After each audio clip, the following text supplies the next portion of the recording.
నమస్తే. Welcome to VSB Telugu audio novels or కథలు. కథా శీర్షిక అంతరిక్ష దొంగలు. రచన అజీజ్ గారు. చదువుతున్నది ధనలక్ష్మి. ఇక కథలోకి వెళితే, వీరు మిస్టర్ హెరాల్డ్ ఫిష్. పేరు విని ఈ పాటికి గ్రహించి ఉంటారు. అమెరికన్ గూఢచారి శాఖ జనరల్ సెక్రటరీ వీరే. హీఈస్ మిస్టర్ రాజారెడ్డి అంటూ మమ్మల్ని పరస్పరం పరిచయం చేశాడు ఎస్బీ డైరెక్టర్ పినాకపాణి. నాతో కరచాలనం చేసి, ప్లీజ్ టేక్ యువర్ సీట్ అన్నాడు హెరాల్డ్ ఫిష్ కుర్చీ చూపిస్తూ. కూర్చున్నాను. అది ఢిల్లీలోని special branch director secret office. Madras నుంచి బయలుదేరి ఢిల్లీ విమానాశ్రయంలో దిగగానే సరాసరి ఇక్కడికి వచ్చాను. సిగరెట్ డబ్బా నా ముందుకు తోస్తూ అన్నాడు పినాకపాణి. మిస్టర్ రాజారెడ్డి, మన ప్రభుత్వం అత్యంత విచిత్రమైన కొన్ని విషమ పరిస్థితుల్లో ఇరుక్కోవటం వల్ల మిమ్మల్ని ఉన్న పళంగా మద్రాసు నుంచి ఇలా పిలిపించవలసి వచ్చింది.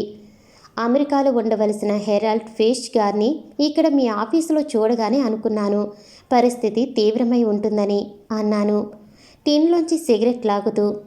అవును, వివరంగా చెబుతాను వినండి.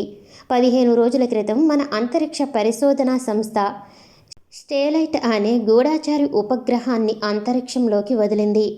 అందులో అత్యంత శక్తివంతమైన కెమెరాలు, టేప్ రికార్డులు, ఇతర ఎలక్ట్రానిక్ పరికరాలు అమర్చబడ్డాయి. నిజానికి అదొక స్పై రాకెట్ అని చెప్పాలి. 90 నిమిషాలకు ఒకసారి భూప్రదక్షిణ చేస్తూ ప్రపంచంలోని కొన్ని అత్యంత ముఖ్యమైన ప్రదేశాల ఫోటోలు తీస్తూ సరిహద్దుల్లో మన శత్రు సైనిక గతివిధులు రికార్డ్ చేస్తూ వాటన్నిటిని ఓ పెద్ద ప్లాస్టిక్ కేవ్నులో సమీకరించి వారానికి ఒకసారి పారాచూట్ ద్వారా పోర్ట్ బ్లెయిర్ ద్వీపానికి 5 మైళ్ళ దూరాన సముద్రంలో పడవేయటం దాని పని. China, Japan, America, Russia, France దేశాలు కూడా గూఢచర్యల కోసం ఇటువంటి స్పోతింగ్ స్టేలైట్ ఉపగ్రహాలని అంతరిక్షంలోకి వదిలి రహస్యాలు సేకరిస్తున్నాయని అందరికీ తెలిసిన విషయమే. మన దేశం వదిలిన మొదటి స్టేలైట్ ఇది. వారం రోజుల క్రితం నియమిత టైం ప్రకారం మన స్టేలైట్ ఉపగ్రహం పారాచూట్ ద్వారా రహస్యాలు సేకరించిన కేవ్ నూల్ని సముద్రంలో దింపింది. అంతకు ముందే మన నౌకాదళం బోట్స్ ఆ ప్రదేశాన్ని 10 మైళ్ళ వ్యాసంలో చుట్టుముట్టి ఉన్నాయి.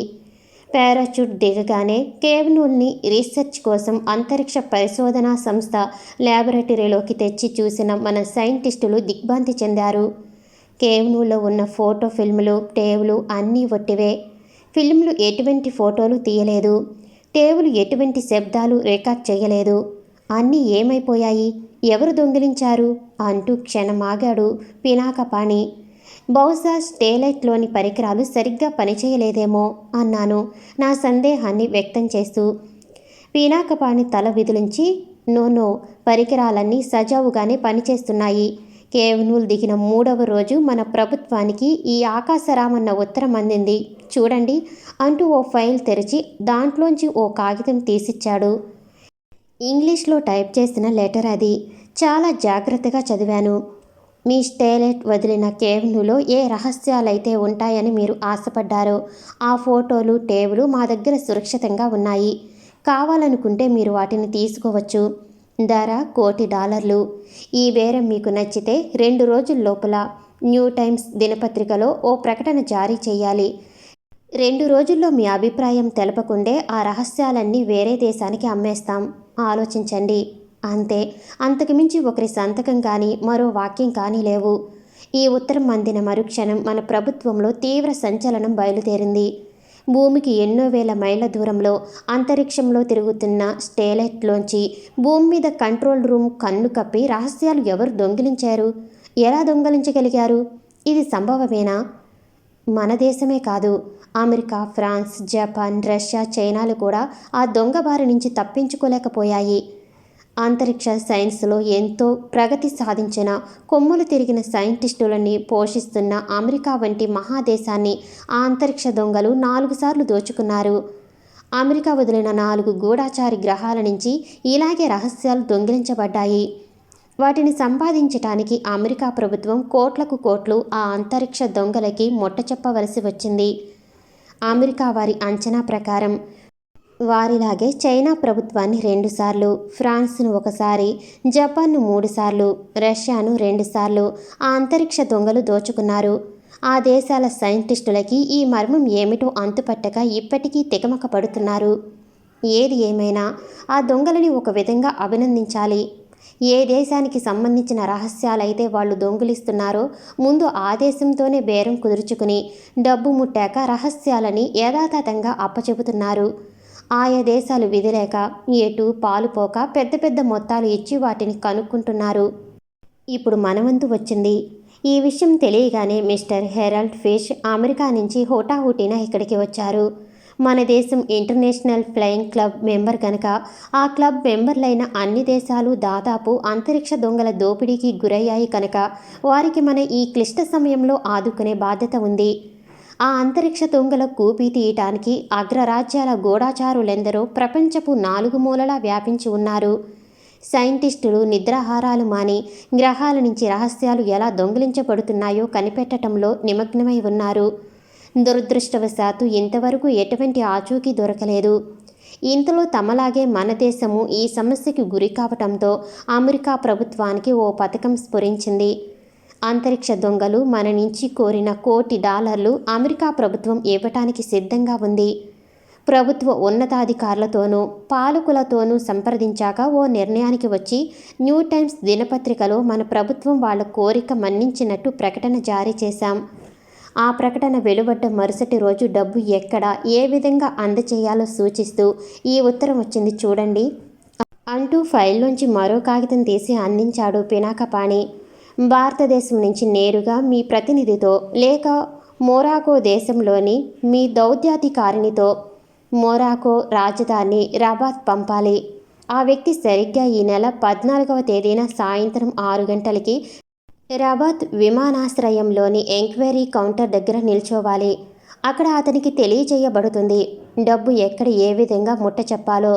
జాగ్రత్త, ఎటువంటి పిచ్చి వేషాలు వేసినా అతి తెలివికి పోయి ఆ ఆచూకీ తెలుసుకోవటానికి ప్రయత్నించినా మీ మనిషి నిర్దయగా చంపబడతాడు.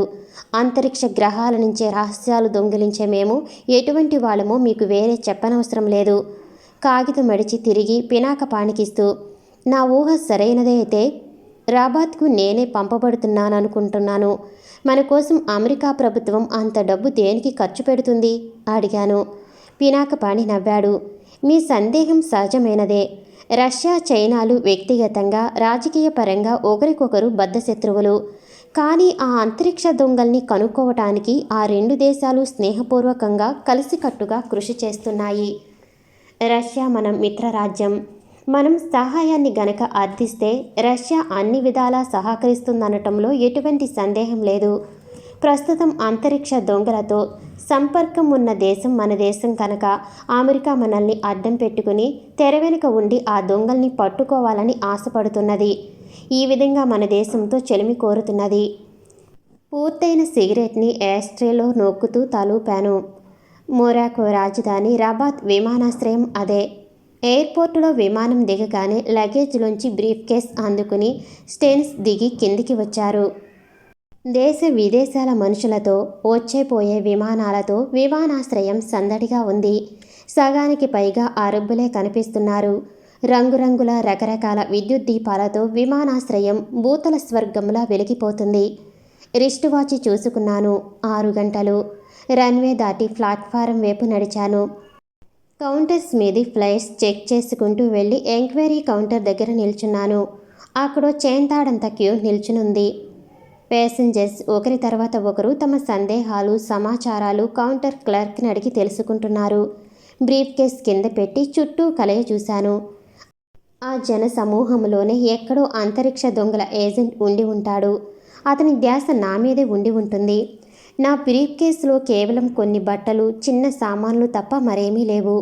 కనీసం చిన్న ఆయుధం కూడా లేదు. ఈ మధ్య హైజాక్లు విపరీతం కావటంతో ప్రయాణికుల దగ్గర ఎటువంటి ఆయుధాలు ఉండకూడదని అంతర్జాతీయ విమానయాన సంస్థ తీర్మానించింది. ఏది దొరికినా ఇక్కడి అమెరికన్ భారత దౌత్య కార్యాలయాల్లోనే దొరకాలి. ఇంతకీ అంతరిక్ష దొంగలు నన్నిక్కడ దేనికి కాచుకోమన్నారు? నా తర్వాతి ప్రోగ్రాం ఏమిటో వాళ్ళు ఎలా తెలియజేస్తారు? ఎవరైనా వచ్చి ముఖాముఖి మాట్లాడతారా? లేక మరేదైనా పద్ధతి ఉపయోగిస్తారా? ఎప్పుడే సంఘటన జరుగుతుందో అన్న క్యూరియాసిటీతో గుండె వేగంగా కొట్టుకుంటుంది. సిగరెట్ కాల్చి కాస్త రిలాక్స్ అవ్వాలని కోటు జేబులో చెయ్యి పెట్టాను. సిగరెట్ కేసుతో పాటు వేలికి ఏదో కాగితం లాంటిది తగలటంతో ఏమిటా అని తీసి చూసి నిర్ఘాంతపోయాను. మడత పెట్టిన ఎరుపు రంగు కాగితం. ఎలా వచ్చింది? గబగబా మడత విప్పి చదివాను. ఇక్కడి నుంచి తిన్నగా కాసా బంగ్లా చేరుకో. రేపు ఉదయం 9 గంటలకి సహారా ఎడారిలో పడమటి దిశగా ప్రయాణించేయి. ఫారా అనే గ్రామం వస్తుంది. అక్కడే నీకు తెలియచేయబడుతుంది డబ్బు ఎక్కడ ఎప్పుడు తెచ్చివ్వాలో. కాగితం మడిచి జేబులో కుక్కాను. అప్పుడు జ్ఞాపకం వచ్చింది. నేను విమానం దిగి రన్వే దాటి ప్లాట్ఫామ్లోకి వచ్చినప్పుడు ఓ వ్యక్తి తల వంచుకుని హడావిడిగా నా పక్క నుంచి పోతూ ఢీకొనటం, తర్వాత క్షమాపణ చెప్పుకుని జనసమూహంలో కలిసిపోవటం. పొరపాటున ఢీకొన్నట్టు నటించి అతనే ఈ ఉత్తరం జేబులో వేస్తుంటాడు. బ్రీఫ్ కేస్ అందుకుని ఓ మూల కనిపిస్తున్న టెలిఫోన్ బూత్లోకి నడిచాను. జేబులోంచి డైరీ తీసి రబాత్లో ఉన్న భారత, అమెరికన్ దౌత్య కార్యాలయాల ఫోన్ నెంబర్స్ మనసులో మననం చేసుకుని కాయిన్స్ వేసి ముందు భారత దౌత్య కార్యాలయానికి రింగ్ చేశాను. నా గురించి చెప్పుకుని భారతదేశం నుంచి ఇప్పుడే విమానం దిగినట్టు, ట్యాక్సీలో బయలుదేరి అక్కడికి వస్తున్నట్టు చెప్పి తర్వాత అమెరికన్ దౌత్య కార్యాలయానికి రింగ్ చేశాను. విమానాశ్రయం నుంచి భారత దౌత్య కార్యాలయానికి వెళుతున్నానని, సంప్రదింపుల కోసం ఓ అధికారిని అక్కడికి పంపమని చెప్పి బూత్లోంచి బయటపడ్డాను. ట్యాక్సీ స్టాండ్లో తళతళ మెరిసే నీలిరంగు ఇంపాలా ట్యాక్సీలు బారులు తీరి నిల్చున్నాయి. డ్రైవర్కి చిరునామా చెప్పి ఓ ట్యాక్సీలో కూర్చున్నాను. 15 నిమిషాల్లో దౌత్య కార్యాలయం ముందు ఆపాడు డ్రైవర్. దిగి మీటర్ బిల్ పే చేశాను. మన దౌత్య ప్రతినిధి బయట నిల్చుని నా కోసమే ఎదురు చూస్తున్నాడు కాబోలు. ట్యాక్సీ దిగగానే సాధారణంగా ఆహ్వానించి లోనికి తీసుకెళ్లాడు. ఆఫీసులో అంతకుముందే అమెరికన్ ప్రతినిధి వచ్చి కూర్చున్నాడు. నా ఐడెంటిఫికేషన్స్ చూపించి వారితో అరగంట మాట్లాడాను. ఎయిర్పోర్ట్లో అంతరిక్ష దొంగలు పంపిన సందేశాన్ని చూపెట్టి వెంటనే కాసా బంగ్లా బయలుదేరాలనుకుంటున్నానని చెప్పాను. ఓ ప్లిమత్ కారు, కాసా బంగ్లా వెళ్లే రోడ్ మ్యాప్, అక్కడ నివసించే అమెరికన్ గూఢచారి డిక్స్ చిరునామా, నా పర్సనల్ ఖర్చుల కోసం కావలసిన కొన్ని మొరాకన్ డాలర్స్ తీసుకుని రాత్రి 8 గంటలకి అక్కడి నుంచి బయలుదేరాను. మ్యాప్ సహాయంతో ఎటువంటి రిస్క్ లేకుండా రాత్రి 10 గంటలకి కాసా బంగ్లా చేరుకున్నాను. బి క్లాస్ సిటీ అది. ఎంక్వైరీ చేస్తూ ఆ నగరంలోని అత్యంత ఖరీదైన హోటల్ గోల్డ్ స్టార్ చేరుకున్నాను. ఓ సింగిల్ రూమ్ బుక్ చేసుకుని హోటల్ బాయ్ వెనుక లిఫ్ట్లో పైకెళ్ళాను. గదిలోకి వెళ్ళి 15 గంట తర్వాత భోజనం పంపమని బాయ్కి చెప్పి బట్టలు మార్చుకుని బాత్రూంలో దూరాను. 15 నిమిషాల్లో స్నానం ముగించి డ్రెస్ చేసుకుంటుండగా కాలింగ్ బెల్ మోగింది. వెళ్ళి తలుపు తెరిచాను. భోజన పదార్థాలు అమర్చిన ట్రాలీ తోసుకుంటూ లోనికి వచ్చాడు బేరర్. గబగబా భోజనం కానిచ్చి టీపాయ్ మీద ఫోన్ దగ్గరికి లాక్కున్నాను. డైరీలో నోట్ చేసుకున్న అమెరికన్ గూఢచారి డిక్స్ ఫోన్ నెంబర్ రింగ్ చేసి రిసీవర్ అందుకున్నాను. ఎస్, అవతల నుంచి తీయని స్త్రీ కంఠం వినిపించింది. డిక్స్ ఉన్నారా? ఉన్నారు. మీరెవరు? రబాత్ నుంచి వచ్చాను. ఆయన అర్జెంటుగా కలుసుకోవాలి. చాలా ముఖ్యమైన విషయం. దయచేసి ఆయన్ని లైన్లోకి పిలుస్తారా? అడిగాను సౌమ్యంగా. Wait please. అవతల నిశ్శబ్దం. 2 నిమిషాల తర్వాత గంభీరమైన మగకంఠం వినిపించింది. Yes, Dix here. నేను నల్ల చిరుతని అన్నాను. అలాగా? బోరు తలుపు తెరిచే ఉంది, రావచ్చు. అది మా మధ్య గుర్తు కోసం అమెరికన్ దౌత్య కార్యాలయం ఏర్పరిచిన కోడ్ సిగ్నల్. రబాత్ నుంచి నేను బయలుదేరేటప్పుడే అమెరికన్ దౌత్యాధికారి డిక్స్కి ట్రంక్ ఫోన్ చేసి నేను వస్తున్నట్టు చెప్పాడు. Thank you Mister Dix. మిమ్మల్ని కలుసుకోవాలని చాలా కుతూహలపడుతున్నాను అన్నాను. Welcome Mister Raja Reddy. Welcome man అంటూ తన నివాస స్థానానికి ఎలా రావాలో వివరించాడు డిక్స్. రిసీవర్ దించి లేచాను. గదికి లాక్ చేసి లిఫ్ట్ ద్వారా కిందికి చేరుకున్నాను. పార్కింగ్లో ఉన్న నా ప్లిమత్ కార్ ఎక్కి బయలుదేరాను. డిక్స్ సూచనల ప్రకారం దారి చూసుకుంటూ 20 నిమిషాల్లో గమ్యం చేరుకున్నాను. అదొక చిన్న సైజు మేడ. మెయిన్ గేట్ మీద డిక్స్ ఆటోమొబైల్స్ కమ్ ట్రావెల్స్ అన్న పెద్ద సైన్ బోర్డ్ నియోన్ ట్యూబ్ కాంతిలో వెలిగిపోతుంది. అతను 10 ఏళ్ల నుంచి ఆ దేశంలో ఆటోమొబైల్ బిజినెస్ చేస్తున్నట్టు నటిస్తూ స్థిర నివాసం ఏర్పరచుకుని అమెరికన్ గూఢాచారిగా పనిచేస్తున్నాడన్నమాట. గేటు పక్కనే కారాపి దిగి లోనికి నడిచాను. తలుపు మూసి ఉంది. పక్కనే కాలింగ్ బటన్ నొక్కాను.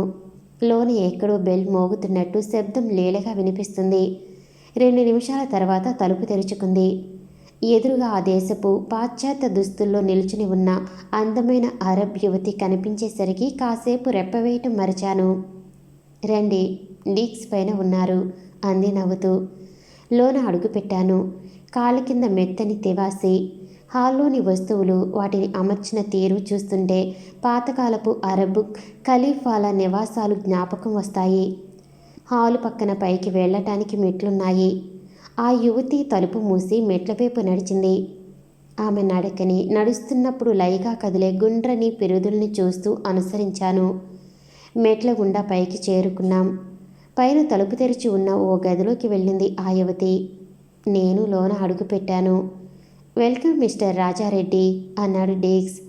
చేతిలో విస్కీ గ్లాసుతో దిండికి వీపు ఆనించి మంచం మీద పడుకున్నాడు. అతని కుడికాలి మోకాలి వరకు ప్లాస్టర్ వేయబడింది. అతన్ని సమీపించి glad to meet you Mister Dix అన్నాను షేక్ హ్యాండ్ ఇస్తూ. ప్లీజ్ టేక్ యువర్ సీట్ అన్నాడు. మంచం పక్క వేసి ఉన్న కుర్చీలో కూర్చున్నాను. Have you any drink? No, I don't like it అన్నాను నవ్వుతూ. ఐ సీ, అయితే మీ దేశంలోని కాఫీ టీలాగే అరబ్ దేశాల్లో పేరు పొందిన బహువా అనే జ్యూస్ తాగి చూడండి అంటూ ఆ యువతి వైపు తిరిగి నాకు మరో పేగ్ వాడ్కా విస్కీ, నా స్నేహితునికి బహువా తీసుకురా అన్నాడు. ఆ యువతి తలూపి హంసలా నడుస్తూ వెళ్ళిపోయింది. ఎవరి అమ్మాయి అడిగాను. డీక్స్ నవ్వి నా సర్వెంట్ అన్నాడు. అప్సరసలని మరిపించే ఇంత అందమైన సర్వెంట్ దొరికిన మీరు నిజంగా అదృష్టవంతులు. డీక్స్ నవ్వి అవును, సాధారణంగా అరబ్ యువతులు ఇలాగే ఉంటారు. ఆర్థిక పరిస్థితులు బాగోలేక ఎంతో అవసరం కలిగితే తప్ప అరబ్ స్త్రీలు ఒకరి దగ్గర పనికి కుదరరు అన్నాడు. ఇందులో ఆ అమ్మాయి చెప్పిన వస్తువులు ట్రేలో తెచ్చి టీపాయ్ మీదుంచి వెళ్ళిపోయింది. చాక్లెట్ కలర్లో ఉన్న బహువా కప్పు అందుకుని కాస్త సిప్ చేసి చూశాను. అంతవరకు ఎరగని అద్భుతమైన రుచి. నిమిషంలో కప్పు ఖాళీ చేసి పెట్టి జేబులోంచి అంతరిక్ష దొంగలు పంపిన ఉత్తరం తీసి డీక్స్ చేతికిస్తూ అది ఎక్కడ ఎలా అందజేయబడిందో వివరించాను. డీక్స్ ఉత్తరాన్ని పూర్తిగా చదివి సాలోచనగా తలూపుతూ డబ్బు లేకుండా మిమ్మల్ని రేపు సహారా ఎడలోకి రమ్మన్నారంటే ఇందులో ఏదో కిటుకు ఉంది అన్నాడు. నాకు అలాగే తోస్తుంది. పోయినసారి మీ ఏజెంట్ జెప్సని డబ్బుతో రమ్మన్నారు కదూ అడిగాను. డీక్స్ తలూపి అవును, వాళ్ళు కోరిన $1 మిలియన్ బ్రీఫ్ కేసులో పెట్టుకుని దాన్ని ఇనుప గొలుసుతో తన ఎడం చేతికి బేడీ వేసుకుని ఇక్కడి నుంచి బయలుదేరాడు జెప్సన్. అంటే ఆ తర్వాత ఇంతవరకు అతని జాడలేదు. నా కాలుకి దెబ్బ తగలకుండా ఉండి ఉంటే నేను జెప్సన్ వెనకే అతన్ని వెంబడిస్తూ వెళ్ళేవాణ్ణి. సరే, జరిగిందేదో జరిగిపోయింది. మీరేం భయపడకండి. సహారా ఎడారిలో మీరు దారి తప్పకుండా ఎలాంటి ఇబ్బందులకి గురి కాకుండా మీ వెంట ఓ గైడ్ని పంపిస్తాను. ఏటొచ్చి మీరు అతన్ని చూసి భయపడకూడదు అన్నాడు. ఏం అంత భయంకరంగా ఉంటాడా? డీక్స్ తలూపి ఈ మొరాకో దేశంలో తోరిగ్ అనే ఒక ఆదిమ జాతి ఉంది. శౌర్య పరాక్రమాలకి విశ్వాసానికి వాళ్ళు పెట్టింది పేరు. మొరాకో ఆధునికంగా ఇంత డెవలప్ అయినా ఆ జాతి మనుషులు ఇంకా తమ పూర్వ వేషభాషలని వదలలేదు. సాధారణంగా ఆ జాతి మగాళ్ళు 6 అడుగులకి తక్కువ ఉండరు. ఆ హైట్కు తగ్గ వెడల్పాటి దృఢమైన శరీరాలని కలిగి ఉంటారు. తలకి నల్లని తలపాగా చుట్టుకుని కేవలం కళ్ళు కనిపించేలా ముఖానికి నల్ల ముసుగు వేసుకుంటారు. సహారా ఎడారి చూడదలుచుకున్న ప్రతి విదేశీయుడి వెంట ఆ జాతి వాళ్ళే గైడ్ల రూపంలో వెళతారు. ఎడారిలో కొన్ని రకాల క్రూరమృగాలు, విషసర్పాలు నివసిస్తుంటాయి. వాటిని లొంగదీయటం ఆ జాతి వాళ్ళకి ఎడంచేతి పని. ఒక విధంగా వాళ్ళని గైడ్స్ అనే బదులు బాడీ గార్డ్స్ అంటే బాగుంటుంది. వెంట వచ్చినందుకు వాళ్ళకి ఫీజు రూపంలో కొంత డబ్బు చెల్లించవలసి ఉంటుంది. నాకు తెలిసిన ఓ గైడు ఉన్నాడు. కాస్త ఇంగ్లీష్ మాట్లాడగలడు. అతన్ని మీ వెంట పంపిస్తాను అన్నాడు. థ్యాంక్స్ అంటూ జేబులోంచి సిగరెట్ తీసి వెలిగించి నా దగ్గర రివాల్వర్ లేదు. దాని అవసరం ఎప్పుడైనా కలగవచ్చు. ఓ రివాల్వర్ ఏర్పాటు చేయగలరా అడిగాను. షూర్ అంటూ పక్కనున్న చెక్క కర్రలు అందుకుని మంచం దిగాడు డ్రిగ్స్. కర్రల సాయంతో కుంటుకుంటూ ఓ మూల ఉన్న బీరువా దగ్గరికి నడిచి బీరువా తెరిచి ఇలా రండి అన్నాడు. లేచి అతన్ని సమీపించాను. బీరువా నిండా రకరకాల చిన్న పెద్ద ఆయుధాలు ఉన్నాయి. వీటిలో మీకేది కావాలో ఎన్నుకుని తీసుకెళ్ళండి అన్నాడు. ఒక్కొక్కటే పరిశీలిస్తూ సైలెన్సర్ బిగించిన ఓ రివాల్వర్ అందుకున్నాను. దాని తాలూకు 2-3 బుల్లెట్ ప్యాకెట్స్ తీసిచ్చాడు టీక్స్. ఈ కేసులో ఇంతవరకు సాధించిన మీ ప్రోగ్రెస్ ఏమిటి అడిగాను అసలు విషయం కదుపుతూ. ప్రోగ్రెస్ నిల్ అనే చెప్పాలి. తిరిగి తిరిగి మళ్ళీ మొదటికే వస్తున్నాం.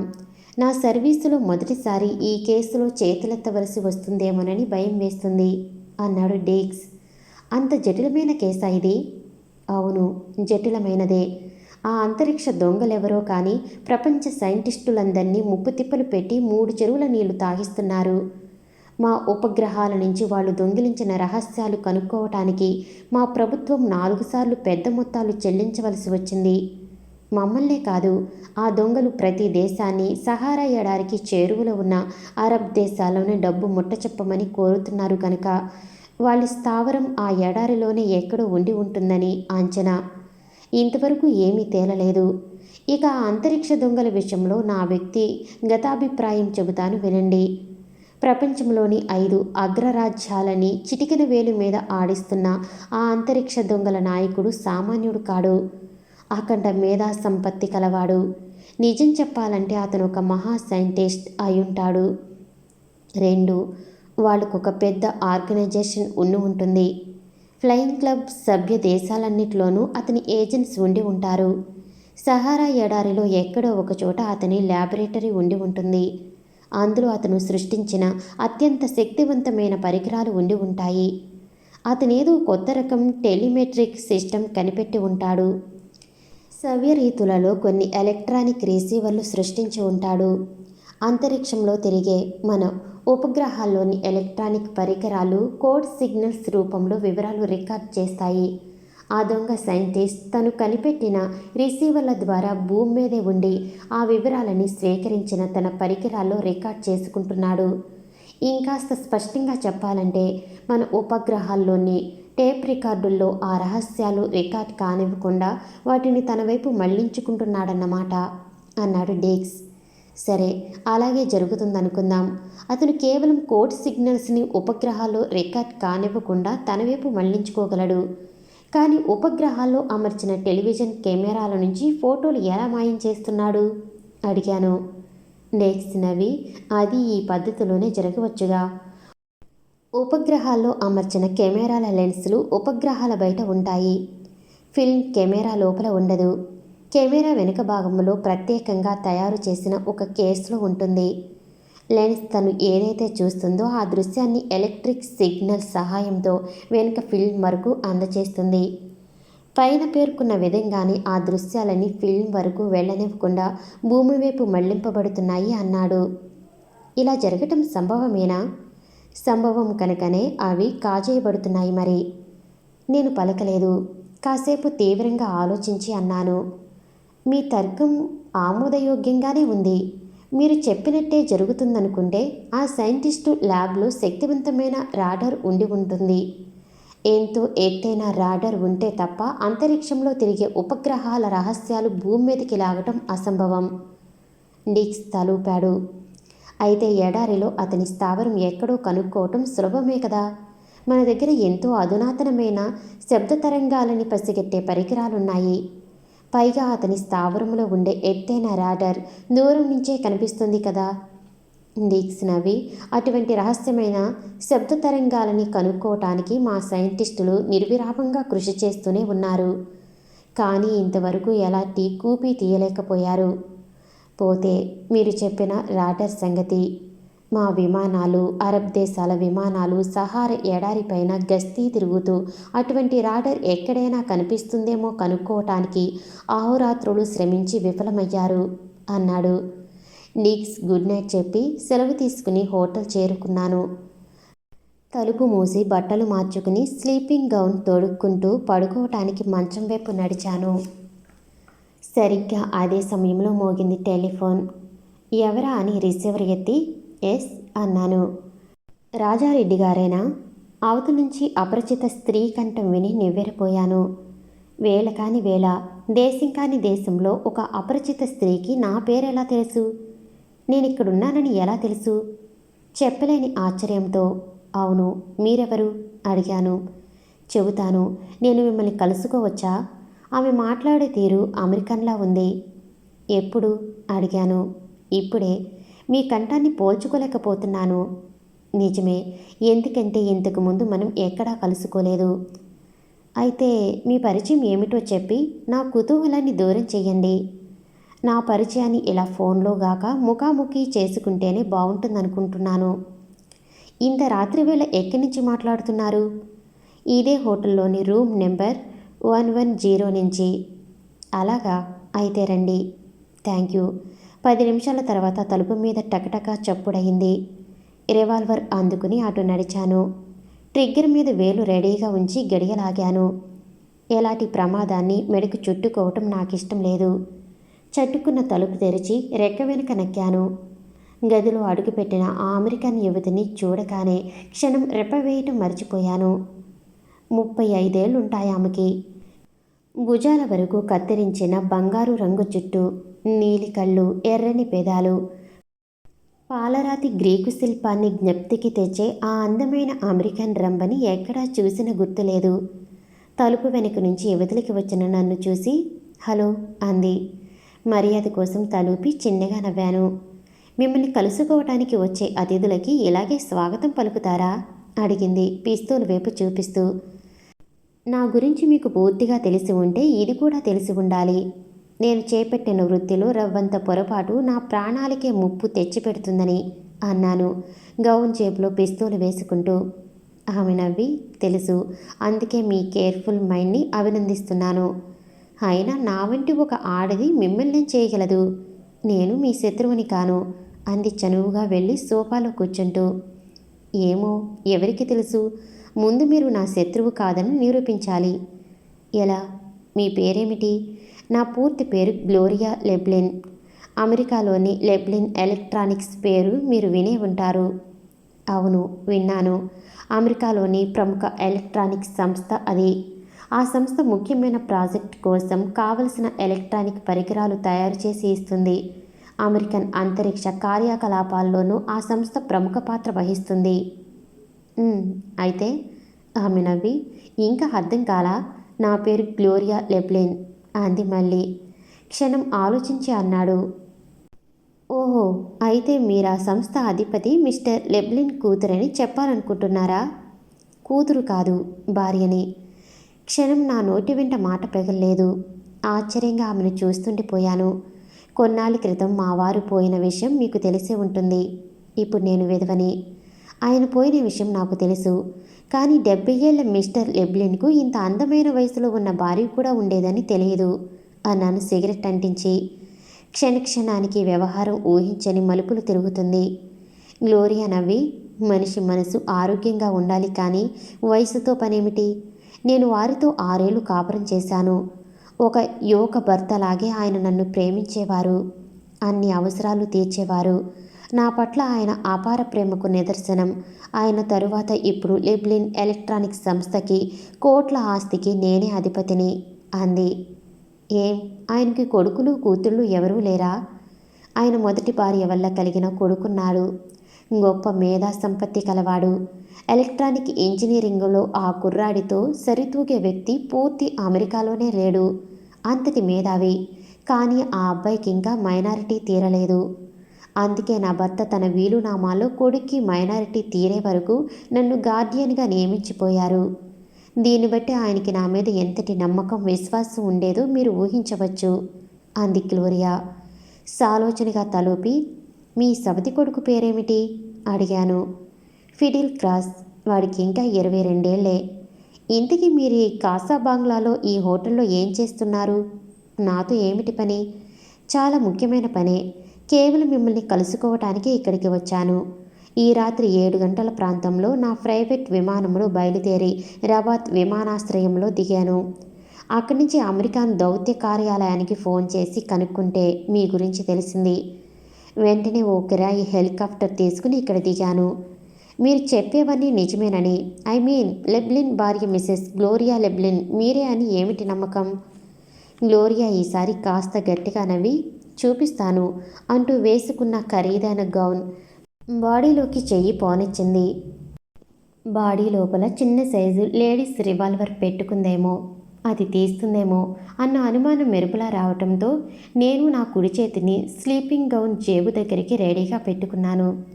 ఆమె చేతిలో ఓ గులాబీ రంగు కవరుంది. దీన్ని చూడండి, అప్పుడైనా మీకు నా మీద నమ్మకం కుదరవచ్చు అంది కవర్ని ముందుకు చాస్తూ. అందుకని తెరిచాను. లోపల తెల్లని కాగితం కనిపించింది. తీసి మడత విప్పాను. పావుటావు సైజు కాగితం అది. పైన అమెరికా ప్రభుత్వపు ప్రింటెడ్ స్టాంప్ ఉంది. పెన్తో ఇంగ్లీష్లో విడివిడిగా రాసిన ఉత్తరం ఉంది. కింద సంతకం చూసి నివ్వెరపోయాను. అది అమెరికా ఇంటెలిజెన్స్ శాఖ జనరల్ సెక్రటరీ హెరాల్డ్ ఫివ్ది. ఉత్తరం నా పేరునే ఉంది. గబగబా చదవసాగాను. మై డియర్ రాజారెడ్డి, మా దేశంలోని లెబ్లిన్ ఎలక్ట్రానిక్ సంస్థ యజమానురాలు స్వర్గీయ మిస్టర్ లెబ్లిన్ సతీమణి మిసెస్ గ్లోరియా లెబ్లిన్ మిమ్మల్ని కలుసుకోవటానికి కాసా బంగ్లా వస్తుంది. ఆవిడ మీతో చెప్పబోయే విషయాలు చాలా ముఖ్యమైనవి, రహస్యమైనవి. మీరు ఆవిడతో స్నేహపూర్వకంగా సహకరిస్తారని ఆశిస్తున్నాను. ఇట్లు హెరాల్డ్ షివ్. సంతకం పక్కనే అమెరికన్ ఇంటెలిజెన్స్ శాఖ తాలూకు ముద్ర ఉంది. సరే, ఇప్పుడు చెప్పండి, మీరు నాతో ఏం మాట్లాడదలుచుకున్నారు అడిగాను ఆమెకెదురుగా సోఫాలో కూర్చుంటూ. నాకు హెరాల్డ్ ఫివ్ ద్వారా తెలిసింది. అంతరిక్ష దొంగలు దోచుకున్న మీ తొలి ఉపగ్రహం తాలూకా రహస్యాలని వాళ్ళకి డబ్బిచ్చి తీసుకురావటానికి, వాళ్ళ ఆచూకీ తెలుసుకోవటానికి మీరు పంపబడ్డారని. ఇటువంటి సీక్రెట్ విషయాన్ని హెరాల్డ్ ఫివ్ మీకు చెప్పారంటే ఆయన జాగ్రత్త పాటించిన వ్యక్తి అనిపిస్తుంది అన్నాను సీరియస్గా. ఆయన సామాన్య వ్యక్తి కాడు. అమెరికన్ ఇంటెలిజెన్స్ శాఖ జనరల్ సెక్రటరీ. అటువంటి వ్యక్తి అంతటి సీక్రెట్ విషయం నాకు చెప్పాడంటే ఆయనకి నా పట్ల ఎంత నమ్మకం, విశ్వాసం ఉందో మీరే ఆలోచించండి. నేను మీకు హాని తలపెట్టడానికి కాదు, మీ సహాయం పొందడానికి వచ్చాను. ఎటువంటి సహాయం? నా సవతి కొడుకు ఫిడెల్ని వెతకటానికి. ఆ 20 ఏళ్ల యువకుణ్ణి ఎక్కడైనా మర్చిపోయారా అన్నాను. ప్లీజ్, వేళాకోళంగా తీసుకోకండి. నేను చాలా సీరియస్ మూడ్లో ఉన్నాను. ప్రస్తుతం నేను లెబ్లిన్ ఎలక్ట్రానిక్ సంస్థకి $1 మిలియన్ ఆస్తికి ఏకైక అధిపతిని. మైనారిటీ తీరక ముందే ఫిడెల్ నా మార్గం నుంచి తప్పుకుంటే ఆ ఆస్తంతా నాకే చెందుతుంది కదా. నా భర్త నా పట్ల ఏర్పరచుకున్న విశ్వాసాన్ని అటువంటి ద్రోహ చింతనతో వమ్ము చేయటం నాకిష్టం లేదు. పైగా ఫిడెల్ని నేను నా స్వంత కొడుకుగా మనసారా ప్రేమిస్తున్నాను. వాడికి మైనారిటీ తీరగానే ఈ ఆస్తంతా వాడి చేతిలో పెట్టి నిశ్చింతగా బ్రతకాలని ఉంది. నేను వాణ్ణి సవతి కొడుకులా ఎన్నడూ చూడలేదు. అంతవరకు నవ్వుతో మాట్లాడిన ఆమె కళ్ళల్లో కన్నీటి ఛాయలు కనిపించేసరికి నేను గంభీరంగా మారి, మీ అబ్బాయి ఫిడిల్ ఏమైపోయాడు అడిగాను. 6 నెలల క్రితం అకస్మాత్తుగా అంతర్ధానమైపోయాడు. మా ఎలక్ట్రానిక్ సంస్థలో ఫిడిల్ కమ్యూనికేషన్ సెక్షన్ హెడ్గా ఉండి ఆ సెక్షన్ కార్యకలాపాలు చూసుకునేవాడు. ఎలక్ట్రానిక్ శాస్త్రంలో ఎంతో ఖ్యాతినార్జించి దురదృష్టవశాత్తు సంవత్సరం క్రితం ఓ కారు దుర్ఘటనలో మరణించిన డాక్టర్ హెన్రిక్ తర్వాత నా అబ్బాయి అంతటి వాడని పేరు పొందాడు. ఇప్పుడు వాడు ఊహించిన విధంగా అంతర్ధానమైపోవటంతో మా సంస్థ చెయ్యి తెగిపోయినట్లయింది. ఎలా, ఎక్కడ మాయమయ్యాడు తెలీదు. మా పోలీస్ శాఖ, గూఢాచార్య విభాగం, ప్రైవేట్ డిటెక్టివ్లు నిద్రాహారాలు మాని అమెరికా అంతా గాలించారు. ఫలితం కనిపించలేదు. ఫిడిల్ ఎందుకు మాయమయ్యాడో, ఎలా మాయమయ్యాడో ఇంతవరకు ఆచూకీ దొరకలేదు. నేను వెంటనే పలకలేదు. కాసేపు ఆలోచించి అన్నాను, మీకు మీ అబ్బాయికి ఎప్పుడైనా ఏ విషయంలోనైనా పోట్లాట జరిగిందా? గ్లోరియా తల విదిలించి, నో, అలాంటిదేమీ జరగలేదు. నేను ఏ ఒక్కరోజు పల్లెత్తు మాట అని ఎరగను. అంతా వాడి ఇష్ట ప్రకారమే జరగనిచ్చేదాన్ని. ఏది కావలసిన క్షణాల్లో ఏర్పాట్లు చేసేదాన్ని. అంత ప్రేమగా చూసుకుంటున్నా వాడికి నా పట్ల సవతి తల్లి అనే అభిప్రాయం ఉండేది. ఆ ఆస్తంతా నేనే స్వాహా చేస్తున్నాననుకునేవాడు. మనసు విప్పి నాతో మాట్లాడేవాడు కాదు. దీన్ని బట్టి ఆలోచిస్తే ఫిడిల్ తనకు తానే ఏ దేశానికో వెళ్ళిపోయాడనిపిస్తుంది.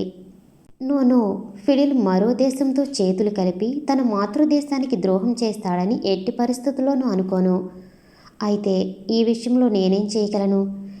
మీ పోలీసులు, గూఢాచారాలు, ప్రైవేట్ డిటెక్టివ్లు కనుక్కోలేని వ్యక్తిని నేనొక్కడిని ఎక్కడ వెతుకుతాను? నా భయమల్లా ఒకటే. ఏమిటి? ఆ అంతరిక్ష దొంగలతో చేతులు కలిపాడేమో అని. ఈ అనుమానం మీ మనసులోకి ఎలా వచ్చింది? అడిగాను ఆశ్చర్యంగా.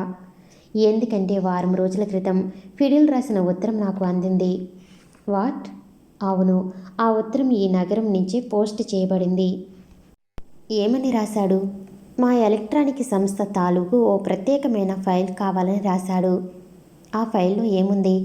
నాకు తెలియదు. ఫిడిల్ అమెరికాలో ఉన్నప్పుడు సంస్థ కోసం ఓ రీసెర్చ్ చేస్తుండేవాడు. దాని తాలూకు ఫైల్ అది. నాకు టెక్నికల్ భాష తెలియదు కనుక ఆ ఫైల్లో ఏముందో చెప్పలేను అంది గ్లోరియా దిగులుగా. మీకు టెక్నికల్ భాష తెలియనప్పుడు అంత పెద్ద సంస్థ ఎలా నడపగలుగుతున్నారు? అడిగాను ఆశ్చర్యంగా. నా మేనేజర్ల సహాయంతో. వాళ్ళ సహాయం గనక లేకుంటే నా గతి ఏమయ్యేదో ఆ భగవంతుడికి తెలియాలి. నా భర్త మరణానంతరం సంస్థ కార్యభారం అంతా వాళ్ళ చేతుల మీదే నడుస్తుంది. నా పని కేవలం సంతకాలు చేయటం వరకే. సిగరెట్ పూర్తయ్యే వరకు నేను పలకలేదు. తర్వాత అన్నాను, సరే, అన్ని విషయాలు నాకు తెలిసిపోయాయి. ఇప్పుడు చెప్పండి, నా నుంచి మీరేం కోరుతున్నారు? నేను ఎట్టి పరిస్థితుల్లోనైనా సరే నా కొడుకు ఫిడిల్ విషయం కనుక్కోవాలనుకుంటున్నాను.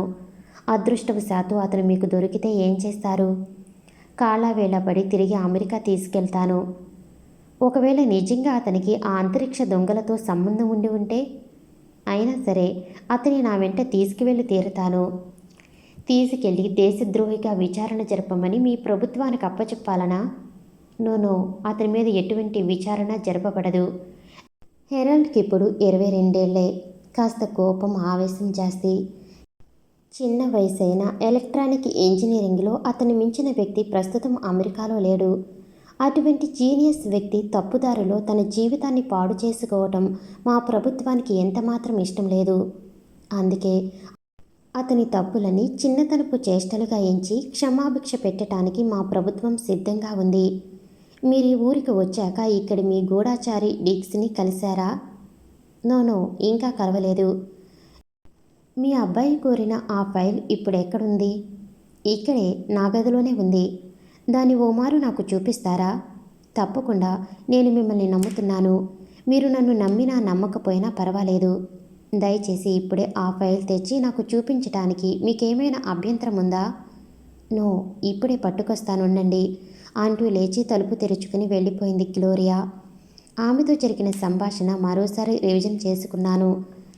పావుగంట తర్వాత ఫైల్ పట్టుకుని తలుపులు లాక్ చేసి వచ్చి సోఫాలో కూర్చుంది గ్లోరియా.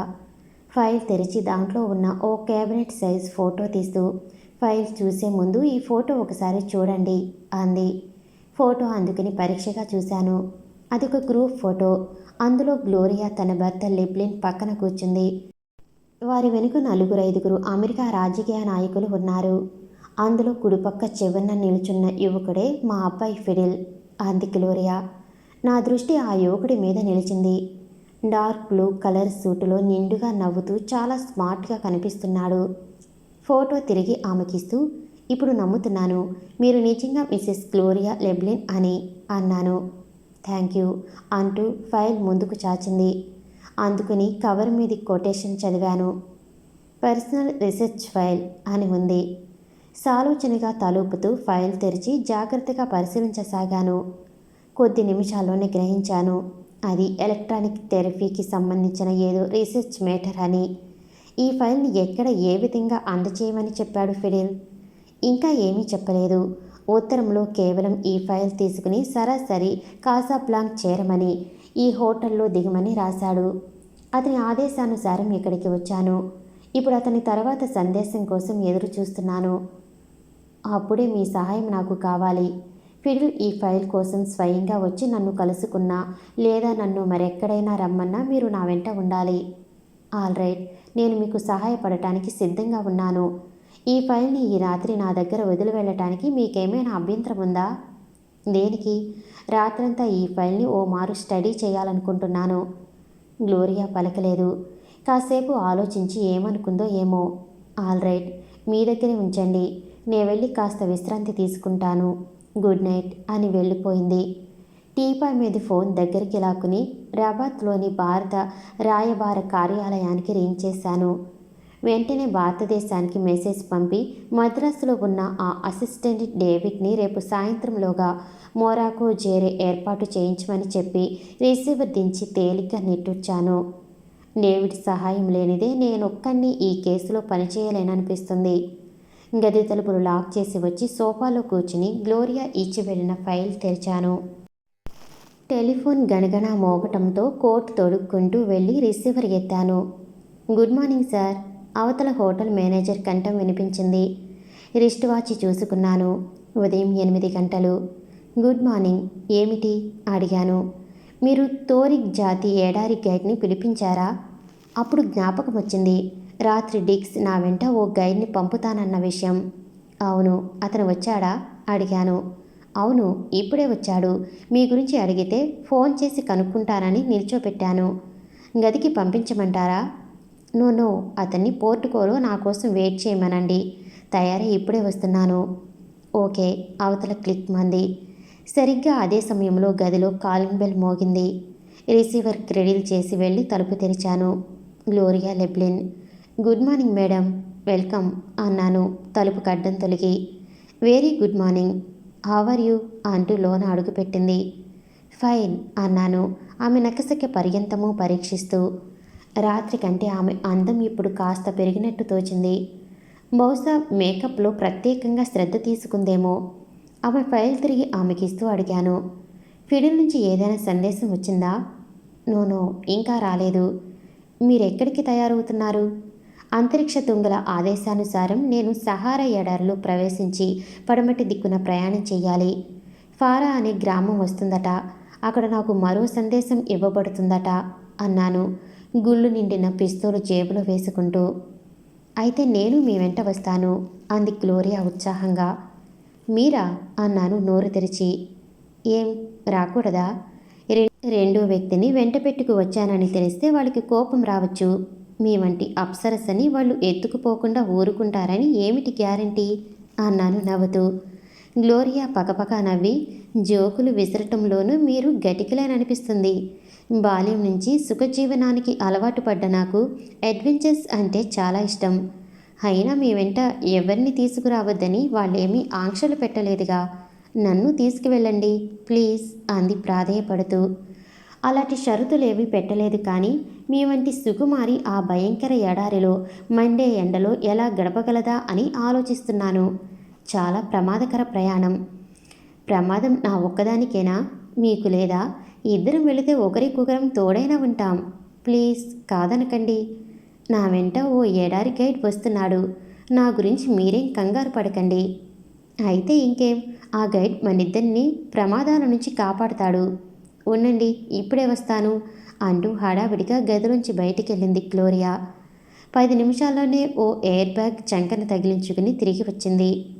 అదేమిటి అడిగాను. ఎడారిలో మనకు కావలసిన డ్రై ఫ్రూట్, టేన్స్ మొదలైన చిన్న చిన్న సామాన్లు అంది. ఇక వదిలేగటం కాదనుకుని ఊరుకున్నాను. తలుపు లాక్ చేసి ఇద్దరం కిందికి వెళ్ళాం. మీ గైడ్ బయట ఎదురు చూస్తున్నాడు అన్నాడు కౌంటర్ క్లర్క్. తలూపి పోర్టుకో వైపు నడిచాను. ఆ గైడ్ని చూడగానే గ్రహించాను రాత్రి డిక్స్ అబద్ధం చెప్పలేదని. 6 అడుగుల 2 అంగుళాల పొడవు, ఆ పొడుక్కి తగ్గ వెడల్పాటి ఛాతీ, తలకి నల్లని తలబాగా చుట్టుకుని దాని చివరి కొసని కళ్ళు మాత్రం కనిపించేలా మొహానికి కప్పుకున్నాడు. పాదాల వరకు వేలాడే తెల్లని గౌన్, నడుంకి బెల్టులా చుట్టిన నల్లని లావుపాటి తాడు, ఆ తాడు చివర వేలాడుతున్న 2 కుచ్చులు. కుడిభుజానికి 7.62 రఫేల్, ఎడంభుజానికి ఆ రైఫిల్ తాలూకు బుల్లెట్స్ నిండిన తోలుపట్ట. ఇది అతని అవతారం. నన్ను చూడగానే ముందుకు వచ్చి, మిస్టర్ రాజారెడ్డి మీరే కదూ అన్నాడు. తలూపాను. గుడ్ మార్నింగ్, మిమ్మల్ని కలుసుకోమని డిక్స్ పంపాడు అన్నాడు చెయ్యి చాస్తూ. అతనితో కరచాలన చేసి, నా ప్రోగ్రాం ఏమిటో కూడా చెప్పి ఉంటారనుకుంటాను అన్నాను. అతను తలూపి, అంతేకాదు ప్రయాణానికి కావలసిన సామాను, ఓ జోంగా జీప్ కూడా ఇచ్చి పంపారు. రండి, పార్కింగ్లో ఉంది అన్నాడు అటు నడుస్తూ. ఇద్దరం అటు నడిచాం. పార్కింగ్లో ఓ జోంగా జీప్ ఆగి ఉంది. సాధారణంగా దాన్ని పర్వత ప్రాంతాల్లోనూ ఎడారి ప్రాంతాల్లోనూ వాడతారు. నీటితో నిండిన తోలు తిత్తులు, దారిని కనుగొనే కంపాక్స్, పెట్రోల్ టిన్స్, బైనాక్యులర్స్, ఇనుప రాడ్స్, 2-3 పారలు ఉన్నాయి లోపల. ఇసుకలో ఎక్కడైనా టైర్లు దిగబడితే ఇసుక తొలగించి ముందుకు సాగటానికి ఆ పారలు తోడ్పడతాయి. డ్రైవింగ్ సీట్లో కూర్చున్నాడతను. నేను, గ్లోరియా సెకండ్ సీట్లో కూర్చున్నాం. జీప్ కదిలింది. అరగంట తర్వాత ఎడారిలో ప్రవేశించాం. పడమటి దిక్కున మెల్లిగా ముందుకు సాగుతుంది జీప్. కనుచూపు మేర ఎటు చూసినా ఇసుక దిబ్బలు తప్ప మరేమీ కనిపించటం లేదు. దూరాన ఎక్కడో ఓ చోట 1-6 ఖర్జూరపు చెట్లు కనిపిస్తున్నాయి. అప్పటికే ఎండ తీక్షణం కావటంతో గ్లోరియా బ్యాగ్లోంచి కూలింగ్ గ్లాసెస్ తీసి పెట్టుకుంది. మరో అరగంట గడిచిపోయింది. ఇదే దిక్కున మరో 15 నిమిషాలు వెళ్ళామంటే ఫారాగ్రామ్ వస్తుంది అన్నాడు గైడ్. సాలోచనగా తలూపి సిగరెట్ అంటించాను. ఎండ ఎక్కువవుతున్న కొద్దీ ఇసుక వేడెక్కుతుంది.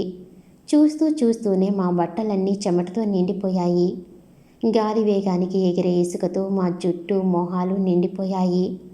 గ్లోరియా మాటిమాటికి బ్యాగ్లోంచి వాటర్ బాటిల్ తీసి నోట్లోకి వెళ్ళిన ఇసుక రేణువుల్ని నీళ్లతో పొక్కిలించి వస్తుంది. ఇంతలో ముందుకు వెళుతున్న జీప్ శబ్దం చేస్తూ హఠాత్తుగా ఆగిపోయింది. వెంటనే ఇంజిన్ ఆఫ్ చేశాడు గైడ్. ఏం జరిగింది అడిగాను. అదే చూస్తున్నానుండండి అంటూ జీప్ దిగి బైసెట్ కవర్ తెరిచాడు. నేను, గ్లోరియా కూడా జీప్ దిగాం. గైడ్ జీప్ కిందికి దూరి కాసేపు పరీక్షించి బయటికి వచ్చాడు.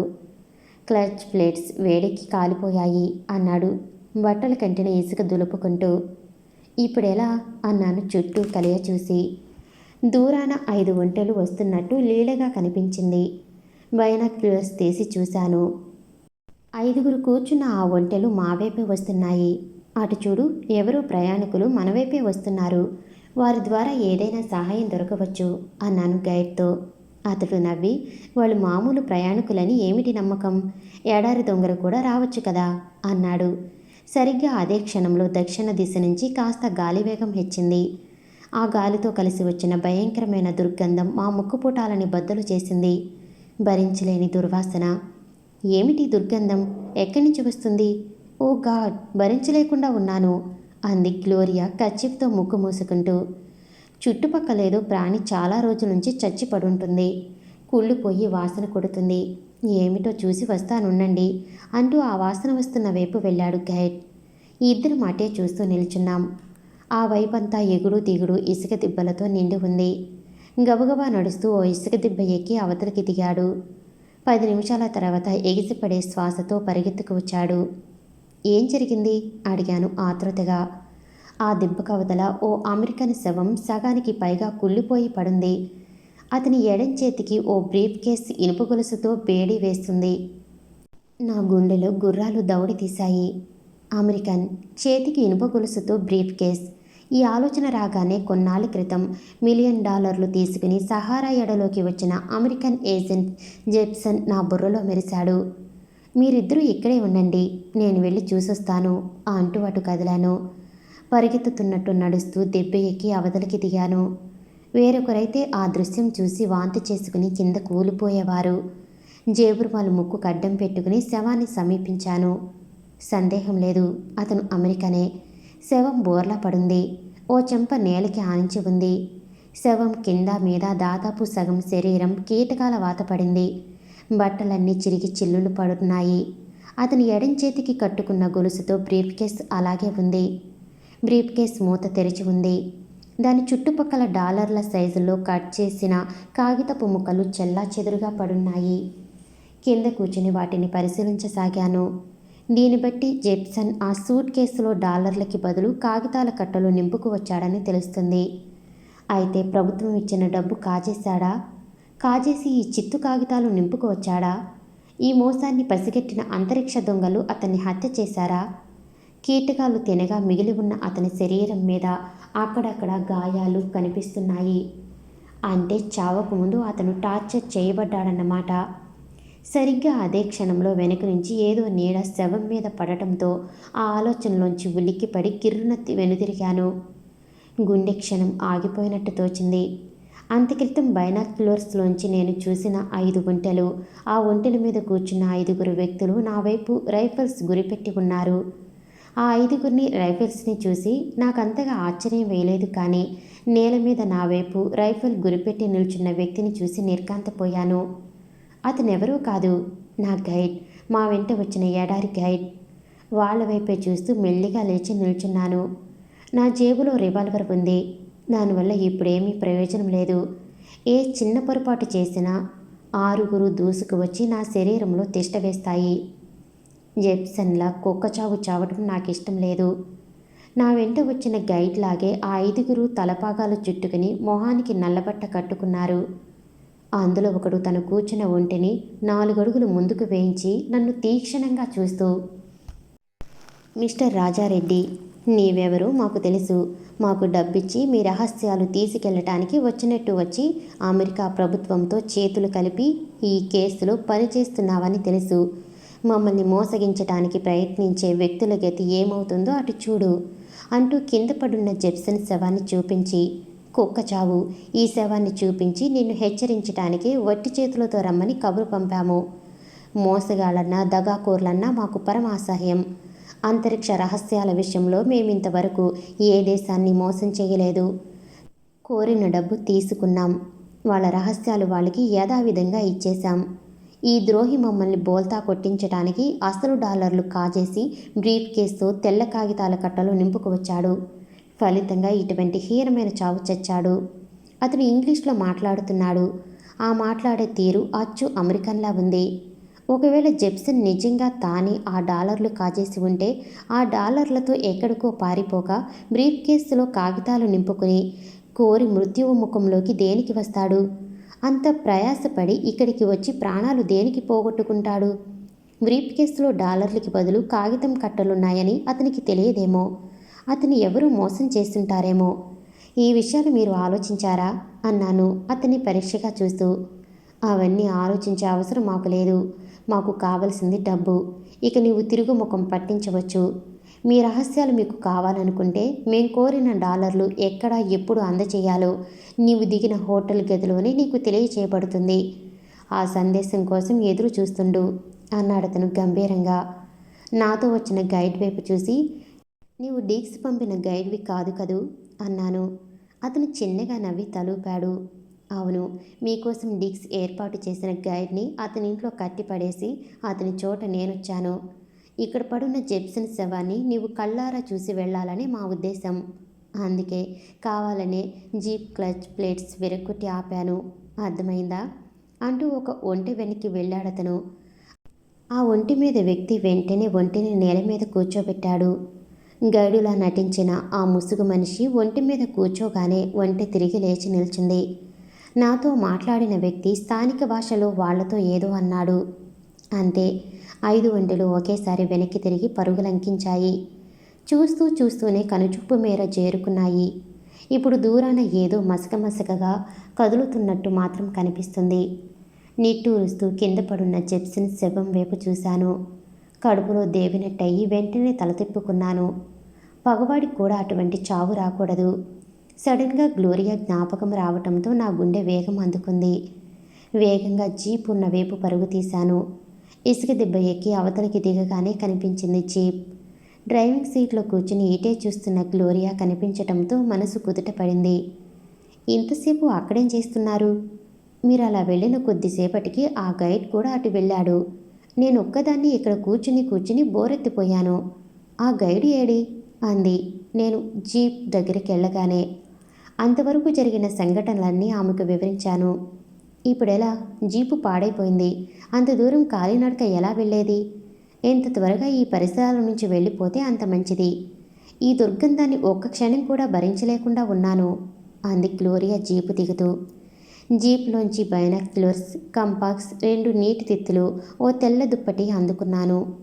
గ్లోరియా దగ్గరున్న ఎయిర్ బ్యాగ్లో డ్రై రేషన్ ఉంది. కంపాక్స్లో దిశలు చూసి మేము వచ్చిన తూర్పు దిశ వైపు నడక సాగించాం. దూరాన కనుచూపు మేర మనిషి మాత్రుడు కనిపించటం లేదు. మామూలు భూమి మీద నడిచే కన్నా ఎడారి ఇసుకలో కాలినడకన ప్రయాణం చేయటం చాలా కష్టం. ఇసుకలో కూరుకుపోయే పాదాలని తీసి తీసి అడుగు వేయవలసి ఉంటుంది. కాళ్ళు వెంటనే నీరసిస్తాయి. అక్కడక్కడ మజిలీలు చేస్తూ, ఆకలైతే బిస్కెట్లు కేకులు తింటూ, గడియకో గుడక నీళ్లు తాగుతూ సాయంత్రం 5 గంటలకల్లా చాలా దూరమే నడిచినట్టు తోచింది. అయినా జనసంచారం ఎక్కడా కనిపించలేదు. కొంపతీసి దారి తప్పలేదు కదా. కాళ్ళు పీకుతున్నాయి, పిక్కలు ఉండకట్టుకుపోతున్నాయి. మగాడిని నాకే అలా ఉంటే ఆడది, అందున జీవితంలో కాలినడక ఏమిటో ఎరగని అమెరికన్ లక్షాధికారిని గ్లోరియా స్థితి ఎలా ఉందో ఆ పరంధాముడికే తెలియాలి. నా అంచనా నిజమే అయ్యింది. ఓ చోట ఇసుకలో కూలుబడి ఇక నడవటం నా వల్ల కాదు, కాలు ఎముకలు విరిగిపోతున్నాయి అంది కాళ్ళు ఒత్తుకుంటూ. చుట్టూ కలియ చూశాను. అప్పటికే సూర్యుడు అస్తమించాడు. చీకట్లు ముసురుకుంటున్న కొద్దీ నిర్మానుష్యమైన ఆ ఎడారి మరీ భయంకరంగా తోచసాగింది. విచిత్రమేమిటంటే పగులు అంత వేడి వెదజల్లిన ఇసుక సూర్యాస్తమిస్తున్న కొద్దీ చల్లబడసాగింది. గ్లోరియా ఒక్క అడుగు కూడా ముందుకేసే స్థితిలో లేదని గ్రహించాను.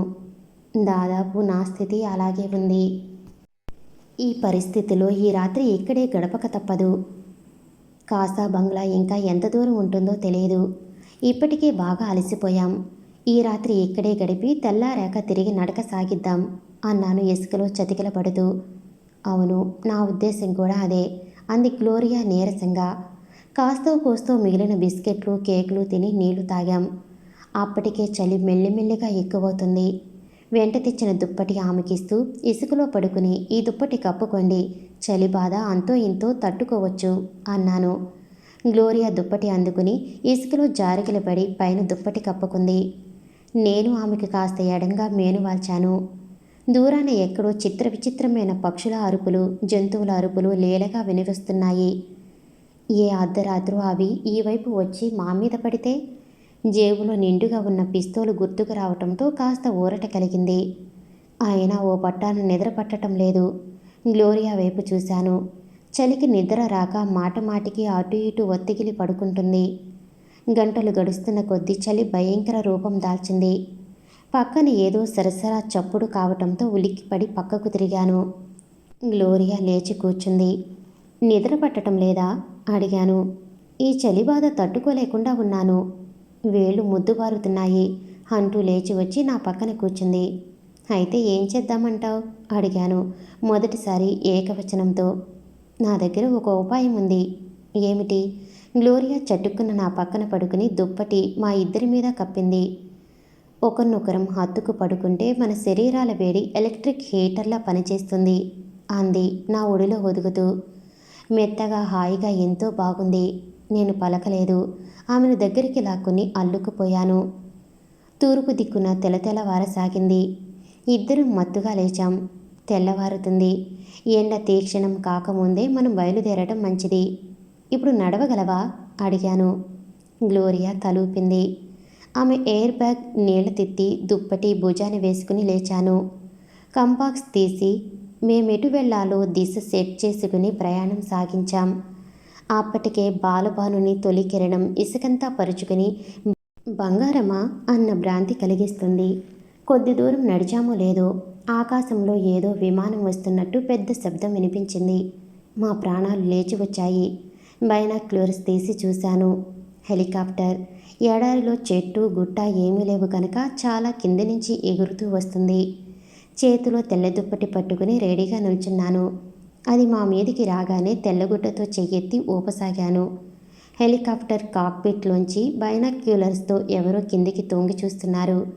అమ్మయ్య, గండం గంటెక్కింది అనుకుంటుండగానే హెలికాప్టర్ కిందికి దిగకుండా వెనుతిరిగి వచ్చిన దాన్ని వెళ్ళిపోయింది. కింద ఉన్న మమ్మల్ని చూసి ఎలాంటి సహాయం చేయకుండా వెళ్ళిపోయిన వాళ్ళ మీద భరించలేని కోపం వచ్చింది. స్టూపిడ్స్, బాస్టర్స్ అంది గ్లోరియా వాళ్ళని తిడుతూ. నిట్టూర్చాను. మన రాతలో ఈ పాటలు తప్పవని రాసి ఉంటే ఒకళ్ళనని ఏం లాభం? పద అన్నాను. 2 పర్లాంగులు నడిచామనుకుంటాను. దూరాన ఏవో కదులుతున్నట్టు కనిపించటంతో చటుక్కున గ్లోరియా చెయ్యి పట్టుకుని ఆపాను. బైనాక్యులర్స్తో ఆ వైపు పరీక్షగా చూశాను. 2 ఒంటెలు వస్తున్నాయి. ఒంటెల మీద 2 మానవాకారాలు కనిపిస్తున్నాయి. ఫిడిల్ అనుచరులు మళ్ళీ వస్తున్నారా అడిగింది గ్లోరియా భయంగా. కాసేపటికి ఒంటెలు స్పష్టంగా కనిపించాయి. ఒక ఒంటి మీద కాకి దుస్తుల్లో ఎవడో కూర్చున్నాడు. రెండో ఒంటి మీద ఉన్న వ్యక్తి ఫుల్ సూటులో ఉన్నాడు. మొహాలు స్పష్టంగా కనిపించటం లేదు. వాళ్ళు ముసుగు మనుషులు మాత్రం కాదని రూఢి అయ్యింది. 10 నిమిషాల్లో ఆ ఒంటెలు రెండు మమ్మల్ని సమీపించాయి. ఫుల్ సూట్లో ఉన్న వ్యక్తిని చూడగానే నా కళ్ళని నేను నమ్మలేకపోయాను. అతను నా అసిస్టెంట్ డేవిడ్. నన్ను చూడగానే ఒంటి మించి దూకి పరుగెత్తుకు వచ్చాడు. గుడ్ గాడ్, మీరు క్షేమంగానే ఉన్నారు కదా అన్నాడు ఆనందం పట్టలేక నన్ను కౌగిలించుకుంటూ. భగవంతుడి దయ వల్ల ఇంతవరకు క్షేమమే. ఉన్నపళంగా ఎక్కడి నుంచి ఊడిపడ్డావు అడిగాను. మీ ఆదేశానుసారం భారతదేశం నుంచి బయలుదేరి నిన్న సాయంత్రం రబాత్ చేరుకున్నాను. మన దౌత్య కార్యాలయం వెళ్ళి కనుక్కుంటే మీరు కాసా బంగ్లా నుంచి నిన్న ఉదయమే సహారా ఎడారిలోకి ప్రవేశించారని, నన్ను తిన్నగా కాసా బ్లాంక్ వెళ్ళమని, అక్కడ నివసించే అమెరికన్ ఏజెంట్ డిక్స్ని కలుసుకోమని చెప్పి ఓ కారు రోడ్ మ్యాప్ ఇచ్చారు. కాసా బంగ్లా చేరి డిక్స్ని కలుసుకున్నాను. ఉదయమనగా వెళ్ళిన మీరు ఇంకా తిరిగి రాలేదని, తనకి ఆందోళనగా ఉందని చెప్పాడు. ఈ భయంకర ఎడారిలో మీరేదైనా ప్రమాదంలో చిక్కుకున్నారేమోనని నాకు భయం వేసింది. వెంటనే మిమ్మల్ని వెదికే ఏర్పాట్లు చేయమని కోరాను. డిక్స్ స్థానిక ఎడారి పోలీసులతో మాట్లాడాడు. తెల్లవారగానే వెతికే ఏర్పాట్లు చేస్తామని వాగ్దానం చేశారు వాళ్ళు. రాత్రంతా నేను డిక్స్ నిద్రపోలేదు. తెల్లవారుజామున ఎడారి పోలీసుల హెలికాప్టర్ మిమ్మల్ని వెతకటానికి బయలుదేరింది. దాని ద్వారా ఆ పోలీసులు సహారా ఎడారిలో దారి తప్పిన విదేశీ యాత్రికుల్ని వెతికి కనుక్కుంటారట. తర్వాత ఇద్దరిద్దరు చొప్పున ఒడ్డుల మీద ఎడారి 4 వైపులా బయలుదేరారు పోలీసులు. నేను ఓ కానిస్టేబుల్ కూడా ఈ వైపు సాగాము. మా అందరి దగ్గర ట్రాన్స్మిటర్స్ ఉన్నాయి. కొద్దిసేపటికి హెలికాప్టర్ నుంచి సందేశం వచ్చింది. తాము మిమ్మల్ని కనుగొన్నామని, మా ఇద్దరిని ఈ వైపు బయలుదేరమని చెప్పారు అన్నాడు డేవిడ్ గ్లోరియాని పరీక్షగా చూస్తూ. వాళ్ళిద్దరినీ పరస్పరం పరిచయం చేశాను. ఇక బయలుదేరండి, ఆలస్యమైతే ఎండ తీక్షణమవుతుంది అన్నాడు ఒంటి మీదున్న కానిస్టేబుల్. అతని భుజానికి బైనాక్యులర్స్, ట్రాన్స్మిటర్ వేలాడుతున్నాయి. నడుం మీద బెల్టులో రివాల్వర్ ఉంది. నేను, గ్లోరియా, డేవిడ్ దిగిన ఒంటె ఎక్కాం. డేవిడ్ కానిస్టేబుల్ వెనక కూర్చున్నాడు. ఒంటెలు బయలుదేరే ముందు కానిస్టేబుల్ ట్రాన్స్మిటర్ ఆన్ చేసి అరబ్ భాషలో ఏదో చెప్పసాగాడు. బహుశా మేము దొరికామని, తీసుకువస్తున్నామని అధికారులకి చెబుతున్నాడేమో. ట్రాన్స్మిటర్ ఆఫ్ చేసి ఒంటెని అదిలించాడు కానిస్టేబుల్. అది వెంటనే పరుగు లంకించుకుంది. దాన్ని చూసి మేం కూర్చున్న ఒంటె కూడా దౌడ తీసింది. 10 గంటల ప్రాంతంలో కాసా బ్లాంక్లో మేము దిగిన హోటల్ చేరుకున్నాం. డేవిడ్ కూడా అదే హోటల్లో గది తీసుకున్నాడు. వాళ్ళిద్దరినీ వారి వారి గదికి వెళ్ళి రెస్ట్ తీసుకోమని చెప్పి నా గదిలో ప్రవేశించాను. టబ్లో తనివి తీరా స్నానం చేసి బట్టలు మార్చుకుంటున్న సమయంలో కాలింగ్ బెల్ మోగింది. వెళ్ళి తలుపు తీశాను. తలుపు తెరవగానే గుడ్ మార్నింగ్ అంది గ్లోరియా. ఆమె చేతిలో ఉన్న ఎర్రని కవరు చూడగానే నా కనుబొమ్మలు ముడిపడ్డాయి. గుడ్ మార్నింగ్, రా లోపలికి అంటూ దారి తీశాను. గ్లోరియా మౌనంగా లోన అడుగుపెట్టింది. తలుపు మూసి సోఫాలో కూర్చున్నాక కవర్ నాకిస్తూ, ఇప్పుడే బాయ్ తెచ్చిచ్చాడు అంది. కవర్ మీద ఆమె పేరు, రూమ్ నెంబర్ రాసి ఉన్నాయి. కాగితం బయటికి లాగి మడత విప్పాను. ఫైల్ తీసుకుని నీవు డబ్బుని నీ మిత్రుడు కారులో ముల్తాన్ చోటి అనే కొండ ప్రాంతం చేరుకోవాలి. మీరు తెలివిగలవారని, ఎటువంటి పిచ్చి పనులు చేయరని నమ్ముతున్నాను. ఒకవేళ తెలిసి పొరపాట్లు చేశారా, జెప్సన్ పట్టిన గతే మీకు పడుతుంది. దాని కిందే ఆ ప్రదేశాన్ని ఎలా చేరాలో సూచిస్తూ చిన్న మ్యాప్ గీసి ఉంది. ఆ మ్యాప్ చివరన ముల్తాన్ చోటి మార్క్ చేయబడింది. ఆ ఉత్తరం మడిచి కవర్లో పెట్టి తిరిగి ఆమెకిచ్చాను. మనిద్దరికీ కలిపి ఆదేశాలు ఇవ్వబడ్డాయి కనుక ఇద్దరం కలిసే వెళదాం. అంతవరకు నీవు నీ గదిలో రెస్ట్ తీసుకో. ఆలోగా నేను రబాత్లోని అమెరికన్ దౌత్య కార్యాలయానికి డబ్బు పంపమని ట్రంకాల్ చేస్తాను అన్నాను. గ్లోరియా తలూపి వెళ్ళిపోయింది. ఫోన్ దగ్గరికి లాక్కుని మేనేజర్కి భోజనం గదికి పంపమని చెప్పి హోటల్ ఆపరేటర్తో వెంటనే రబాత్లోని అమెరికన్ దౌత్య కార్యాలయానికి నా పేరున ట్రంకాల్ బుక్ చేయమని, లైన్ దొరికితే నాకు కనెక్ట్ చేయమని చెప్పాను. బేరర్ తెచ్చిన భోజనం ముగించి సిగరెట్ అంటించానో లేదో ఫోన్ మోగింది. రిసీవర్ అందుకుని ఎస్ అన్నాను.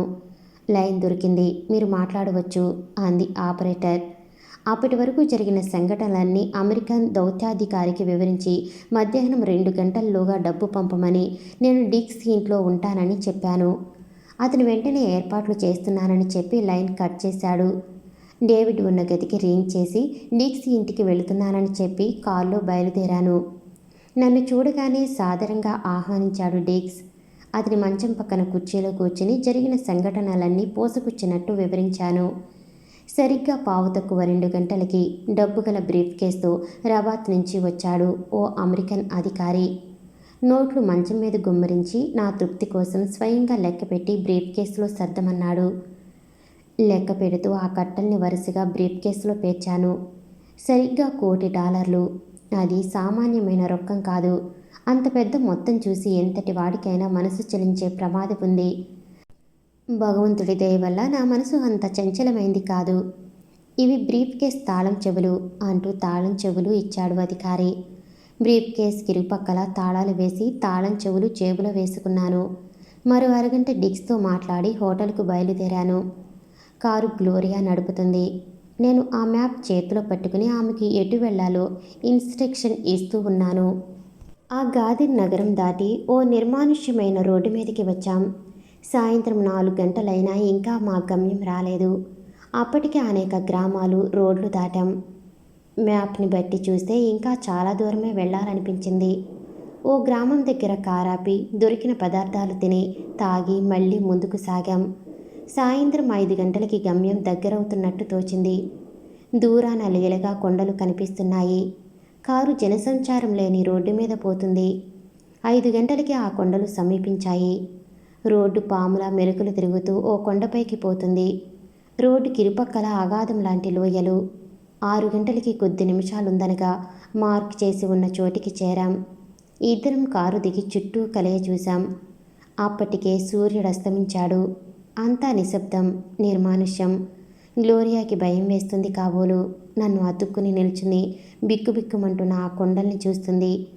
ఇంతలో హఠాత్తుగా కుడివైపు ఏదో అలికిడయి చట్టుకుని అటు తిరిగాను. ఫిడిల్ పిస్తోలు మా వైపు గురిపెట్టి ఓ బండచాటు నుంచి యువతలకి వచ్చాడు. అతని వెనకే 3 వైపుల నుంచి మరో 3 ఆజానుబాహువులు యువతలకి వచ్చారు. వాళ్ళ చేతుల్లోనూ నిప్పులు కురవటానికి ఎదురు చూస్తున్న రైఫిళ్లు మా వైపు గురిపెట్టి ఉన్నాయి. ఫిడిల్ ముసుగులో లేడు. అతని అనుచరులు మాత్రం మొహాలకి నల్లగుడ్డలు చుట్టుకున్నారు. డబ్బు తెచ్చావా? అడిగాడు ఫిడిల్ నిశ్శబ్దాన్ని ఛేదిస్తూ. ఎడంచేతికి ఉన్న బ్రీఫ్ కేస్ ఎత్తి చూపాను. నువ్వు ఫైల్ తెచ్చావా? గ్లోరియా చంకలోని బ్యాగ్ చూపించింది. మీరిద్దరూ 2 అడుగులు ముందుకు వేసి అవి కింద పెట్టి వెనక్కి వెళ్ళండి అన్నాడు ఫిడిల్. నేను నవ్వి, అలాగే, నువ్వు మా రహస్యాలు తీసి కింద పెట్టు అన్నాను. మీ రహస్యాలలో మాకెలాంటి ఆసక్తి లేదు. మాకు కావాల్సింది డబ్బు.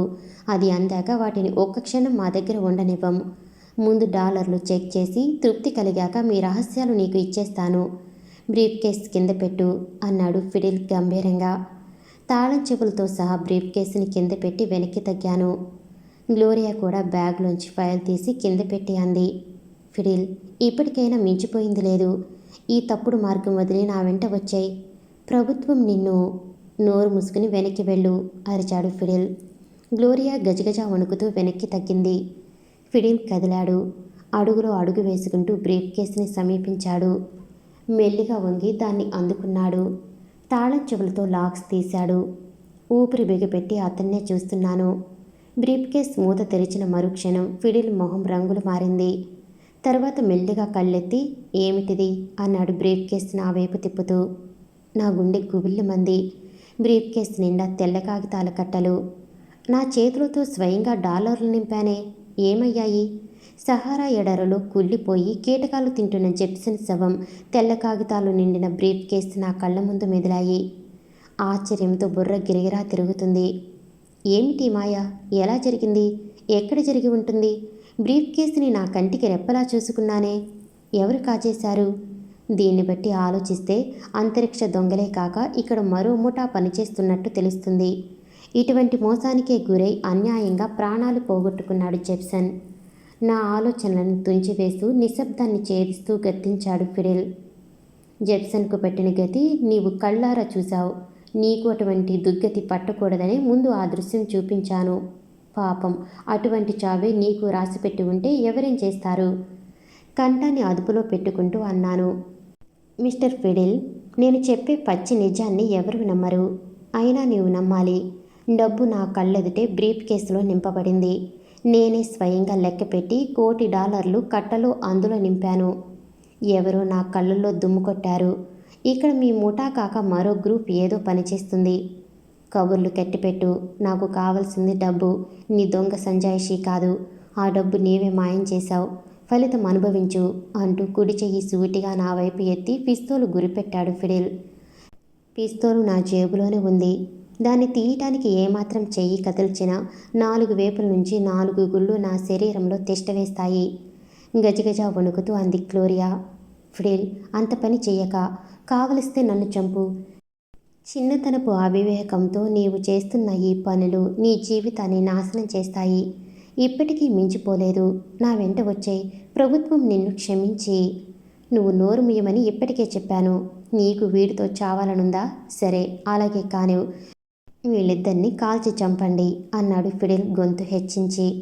అది ఆర్డర్, ఫైనల్ ఆర్డర్. ఢామ్ ఢామ్ ఢామ్. 2 సెకండ్లు వరుసగా పేలిన ప్రేలుడితో ఆ కొండలు మారుమోగాయి. గ్లోరియా కెవ్వున అరుస్తూ నేల కూలింది. నేను మాత్రం కింద కూలకుండా ప్రాణాలతో అలాగే నిల్చున్నందుకు ఫిడిల్ అనుచరుల్లో 2 గావుకేకలు పెడుతూ తుమ్ము ముద్దుల కింద కూలినందుకు, మిగతా 2 గాయపడ్డ చేతులు పట్టుకు మూలుగుతున్నందుకు నివ్వెరపోయి చుట్టూ కలయ చూశాను. స్టెయిన్ గన్ పట్టుకుని ఓ బండచాటు నుంచి బయటికి వచ్చాడు మా వెనకే వచ్చిన డేవిడ్. ఊహించని ఆ సంఘటనకి ఉన్మాదులై వేడికిన రక్తంతో చేతులు గాయాలని కూడా లెక్క చేయకుండా కింద పడ్డ ఆయుధాలు అందుకున్నారు ఫిడిల్, అతని అనుచరుడు. ప్రమాదాన్ని పసిగట్టి మెరుపుల నేల మీద దొర్లాను. అప్పటికే డేవిడ్, ఫిడిల్, అతని అనుచరుడి ఆయుధాలు మారుమోగుతున్నాయి. పొర్లుకుంటూ ఓ బండచాటుకు వెళ్ళాను. గ్లోరియా మరణం నాలో క్రోధం కట్టలు తెంచుకున్నది. వాళ్ళ వైపు గురిపెట్టి గుళ్ళు ఖాళీ అయ్యే వరకు కాల్పులు సాగించాను. 2 నిమిషాల తర్వాత పరిసరాలు నిశ్శబ్దంతో మోగబోయాయి. మరో 5 నిమిషాలు అలాగే పడుకుని చెవులు రెక్కించి చూడసాగాను. ఎలాంటి అలికిడి కాకపోవడంతో మెల్లిగా లేచి నిల్చున్నాను. అప్పటికే డేవిడ్ బండచాటు నుంచి యువతలికి వచ్చాడు. దూరాన ఫిడిల్, అతని అనుచరుడు నేల మీద బోర్లా పడుకున్నారు. ఇద్దరం అటు నడిచాము. ఫిడిల్ అనుచరుడిలో ఎటువంటి చలనం లేదు. అతన్ని పరీక్షగా చూశాను. ఊపిరి బరువుగా తీస్తున్నట్టు శరీరం ఆగి ఆగి కదులుతుంది. బోర్లా పడున్న అతన్ని మెల్లిగా తిప్పి వెలికిలా పడుకోబెట్టాను. కాసేపటికి అతి కష్టం మీద కళ్ళు తెరిచాడు. ఛాతి మీద, పొట్ట మీద రంధ్రాలు కనిపిస్తున్నాయి. ఆ రంధ్రాల్లోంచి ఎర్రని చిక్కని రక్తం కారుతుంది.